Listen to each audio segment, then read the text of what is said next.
There's no point in feeling hopeless. I'd like you to take a moment to think about the feelings attached to hopelessness, specifically when it comes to hopelessness surrounding the climate crisis. I think I can take a guess about which ones are coming to mind. Is it maybe sadness, anxiety, anger? Nothing positive. If there's one thing I can say for certain, it's that nobody enjoys feeling hopeless, because it's terrible. You just feel unhappy all of the time, and I'm here speaking from experience. It's awful. Now, it's important to recognize that your feelings are a healthy response to the climate crisis. It shows that you care. But when these feelings turn into an overwhelming sense of dread and despair, it just leaves you paralyzed and unable to do anything. That lack of action then leads to more hopelessness, which leads to more action paralysis, and then even more hopelessness. It's a terrible cycle that's very easy to get stuck in. But frankly, there's no point in feeling like that. There's no point in feeling hopeless, because really, it's just unhelpful. It's unhelpful for yourself, as you're unhappy and angry all of the time. It's unhelpful to your community, as they're facing the impact of climate change and not enough people are there to help them. And last but not least, it's unhelpful to the world. Now, obviously, I'm not saying it's your individual responsibility to save the world. That would be ridiculous. But if you do want to feel better, you do end up helping yourself, you do end up helping your community, and you do end up helping the world. Those who benefit from your lack of hope are the same people who benefit from the lack of action. Any guesses of who that might be? The fossil fuel industry. The fossil fuel industry encourages this hopelessness through, for example, the term carbon footprint. I bet you didn't know that term came from them. For those of you who don't know, carbon footprint is a measure of the amount of carbon released into the atmosphere due to the activities of a particular individual, organization, or community. No. This term was created and pushed into the public domain to transfer responsibility, not just off of the shoulders of these companies, but onto the shoulders of individuals like you and me. Didn't I just say how it was ridiculous to say that it was your individual responsibility to save the world? Yes, I did, because it is. That is why you feel so hopeless, and that is why you feel so small. Because your hopelessness allows these people to continue making profits at your cost. By being hopeful, you are fighting against climate deniers. You are holding the fossil fuel industry accountable for their actions. That is how you are helping the world. So, what can you actually do to make yourself feel better? Turn your anger into something positive. Use that energy to focus on what you can control. You can control your own actions. So do something. The best way to increase your levels of happiness and hopefulness is by doing. There are a few small things you can do very easily, including something as simple as eating less meat. I'm not going to tell you to be vegetarian. That's a little unrealistic. I'm not vegetarian. But what I do is I don't eat beef, or I avoid it. I don't eat tuna, as it's an endangered animal. When I can, I buy fruit and veg that isn't wrapped in plastic or flown halfway across the world. These tiny changes to your diet are small commitments. They can be done quickly, easily, without much thought. Then, boom, you're doing something to combat climate change. No matter how small it may feel, at least you know you're doing something. And that will give you hope. If you have a bit more free time on your hands, another fantastic thing you can do is join a local action group. There you will find like-minded people who want to make a difference just like you. There are hundreds of groups like this in the local community. If you're still in school, join the Eco Club. If there isn't one, make one. I've been in my school's Eco Committee for 5 years now. That's 5 years of being hopeful. That is exactly why I am such an unbearable but realistic optimist.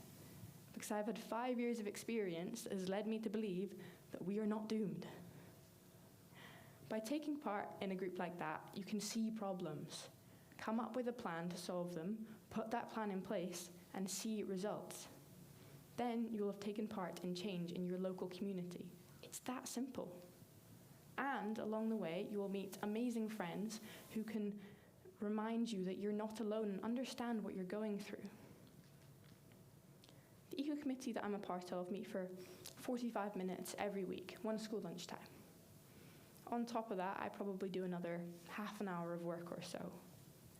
So, in total, I'm doing about an hour and 15 minutes of work a week towards my local community, specifically my local school community. That is what is helping me stay hopeful, because I can see the people around me working hard to make a difference. And that has a huge impact, especially on myself.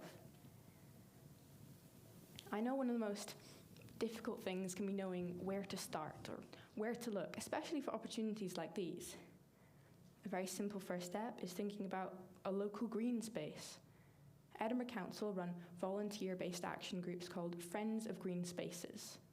This will enable you to volunteer to help look after the local wildlife in areas like the meadows, the Braids, the Hermitage, all allowing you to build a deeper connection with your community and spend time outdoors. The Eco Committee and I have compiled a list of other action groups with varying amounts of commitment, and I'll share this with you during the break between the talks. This will give you a starting point for action if this is something you want to do. Of course, not everyone is able to make a commitment like that. In that case, the most important thing you can do as someone trying to stay hopeful is to go outside, surround yourself in nature. And I've got a little recording to help me explain why. So for the next 30 seconds, if I could get everyone to close their eyes and listen to the sound of woodland birds singing.